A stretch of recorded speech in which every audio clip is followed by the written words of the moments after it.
why you should be doing bodybuilding and mixed martial arts. Yes, you can do both. You should be doing bodybuilding and mixed martial arts for a couple different reasons.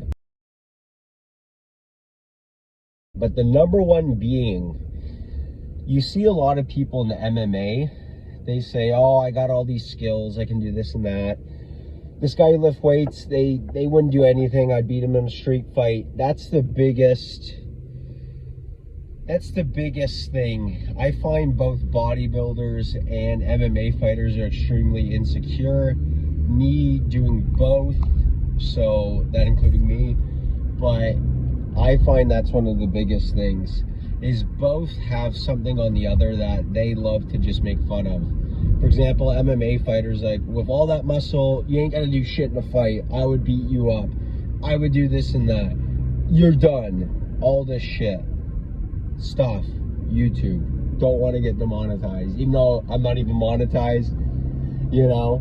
But that's the biggest thing I see, is they say, oh, you can't do shit in a fight. You can't do this.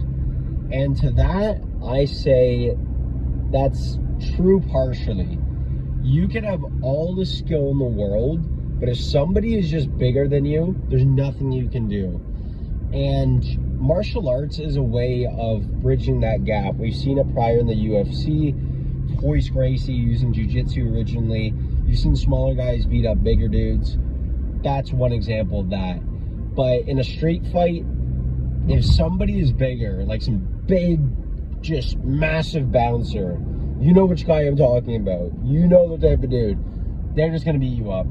I don't care what you know, and especially because of martial arts, a lot of attacks need a lot of distance. Unless you're a Muay Thai fighter and you could really fight up close, that's what's going to benefit you the most. But if somebody's bigger, they're going to beat you up. That's one thing. And then bodybuilders, their biggest thing against MMA fighters is saying, well, yeah, you know, all these skills and shit like that, but you look like shit.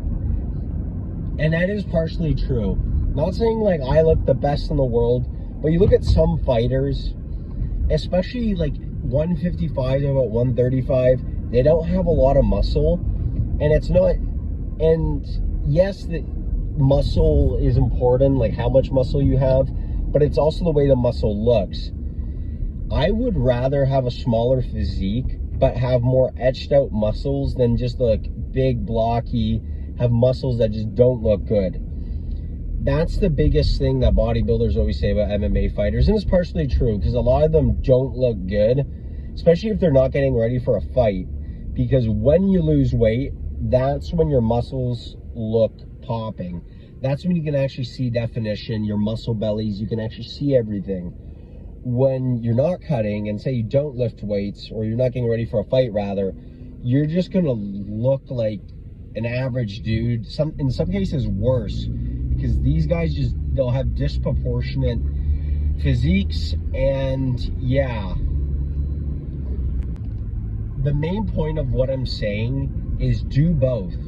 Have the practicality of having a martial arts. Say if you're out with your girl and somebody's giving you some ruffian business, somebody's being a hooligan, somebody's using some tomfoolery, somebody's being a scallywag, somebody is being irrepressible, irrepulsible, somebody is being a D-bag, you can then use that art.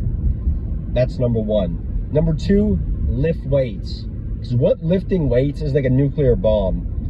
Nobody wins, but it's a deterrent. If you're big as shit, nobody's gonna mess with you. It's simple as that. Even if you don't know how to fight. Like, I'm a decently sized human being, and I've been in cases where maybe I'm in the right or maybe I'm in the wrong. People don't want to fight me. Some people have, but majority of the time people don't want to mess with me just because I lift weights. So by lifting weights, you actually eliminate the need to using your fighting skills. So they go hand in hand. And also, say for example, you do lift weights and do jiu-jitsu. Your jiu-jitsu is going to be so much better because you can really muscle out a lot of stuff, and you're not supposed to do that. And I know jiu-jitsu people are like, no, it's bad technique and shit like that. But what I'm saying is, if you do have muscle, it can make up for skill. And heaven forbid you do have muscle and you get some skill, you're going to be disproportionately good at that. At martial arts, at defending yourself and looking good. And that's what life's all about, because a lot of people want to go in extremes of, I want to be really good at martial arts, or I want to be really big, like Nick Walker big, like just crazy.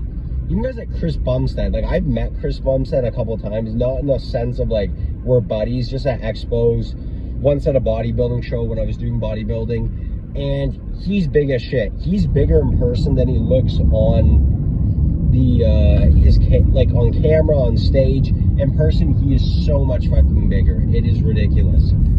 But yeah, do both. That's the message. That's what I'm preaching here. Don't put yourself in a box. Stupid alarm went off. Usually I'm sleeping, but I'm getting back into my morning gym schedule where I'm going early in the morning. That's the way I prefer it. But what was I saying? I'm losing my mind like a senior citizen. Anyways, lift weights, do martial arts. I'm gonna hit some legs. It's Friday. It is 6:20 in the morning. Grass is green. There's still mildew, where the frig that stuff. The birds are singing. About to get some nicotine gum in me and then work out. Tummy test out.